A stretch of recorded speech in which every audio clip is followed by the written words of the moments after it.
Coming up to the stage right now is Sherry Arnett.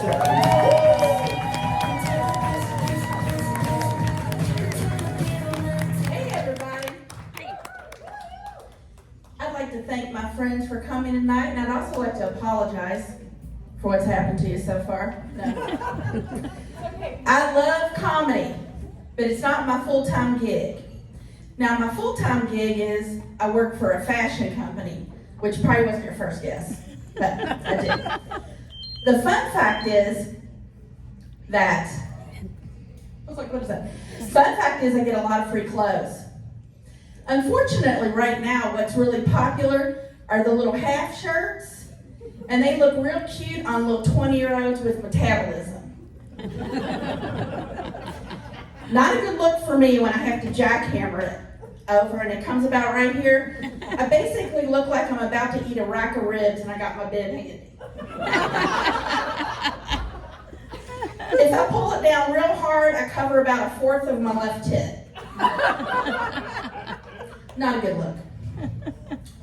Before I was into fashion, I actually ran a chain of pet resorts. I was in the pet care industry. How many pet lovers? We got any pet lovers, pet owners out there? I love pets, but you pet owners are crazy bitches. They're crazy bitches. And the guys are nuts too.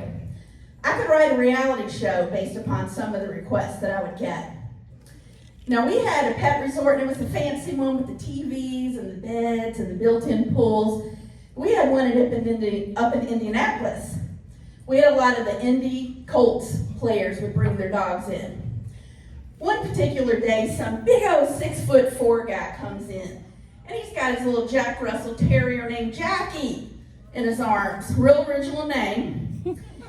He walked in the lobby, he was weeping. I don't mean like a little tear, like I'm gonna miss you, Jackie. I mean, he was having a full-on meltdown. So I'm like, well, what's wrong? And he goes, I've never been away from Jackie. He goes, we sleep together every night. What am I gonna do? And I looked at Jackie, poor Jackie's eyes were glazed over. And I feel like she was trying to communicate with me, and I interpreted it as, please get me away from this needy fucker. I can't spoon another night with him. I was like, sorry, Jackie, I can't save them all. Now, another time we had a little lowrider come in. His name was Winston. And he was like a dachshund mix, or some people call them wiener dogs, which was ironic because he had the biggest wiener I've ever seen on a dog.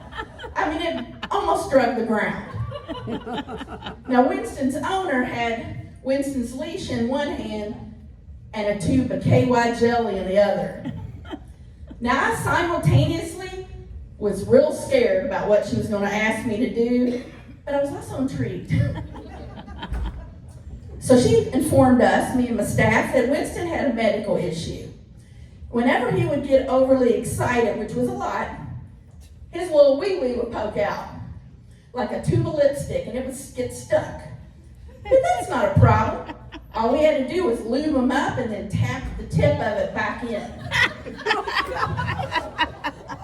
I mention that most of us make minimum wage? Did I mention that? I'm not sure what the going rate for doggy porn is, but $8.50 an hour, I don't think so. Anyway, Winston wasn't even there 5 minutes, and he heard a tennis ball squeak, and he got hard as a diamond. Unfortunately, my co-worker Shane drew the short straw, and he was like, oh, okay. He took Winston and the tube of KY and went into a back room, and if I'm being honest, he was back there a little too long. He came out to the lobby, and he was disheveled, Shane was. He had beads of sweat on his upper lip. But Winston looked real relaxed. Which is what we were looking for. Now, one of my favorite requests came from a woman who had a little Maltese named Happy Baby. Now, little Maltese, they weighed, 8, 10 pounds? Happy Baby was clocking about 30 pounds. He was like a Texas Roadhouse baked potato. And she was so worried. She was like, I'm not sure if Happy Baby's going to eat. He's really particular about how he eats. He's got a set regimen, and I'm just afraid he's going to starve. Now, I was not worried, but she was very worried. She goes, I will pay extra to make sure you follow these rules. So I'm like, oh, she's going to ask us to microwave his food. Or maybe shred up some chicken. Oh no. She pulls out her laminated sheet of instructions. It was laminated, so I should have known it was an issue. And here's what you had to do.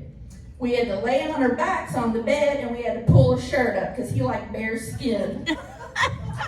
And then we take the moist food and we rub it all over our stomachs. Make sure you get the belly button. That was his favorite area. And he would lick it right up. I was like, man, that'll be a hard pass. Did I mention minimum wage? Did I mention that? Then she whipped out her credit card. And she said, name your price. And I said, for $1,000, I'll stick a milk bone where the sun don't shine. For $2,000, I'll turn this whole area into a hometown buffet.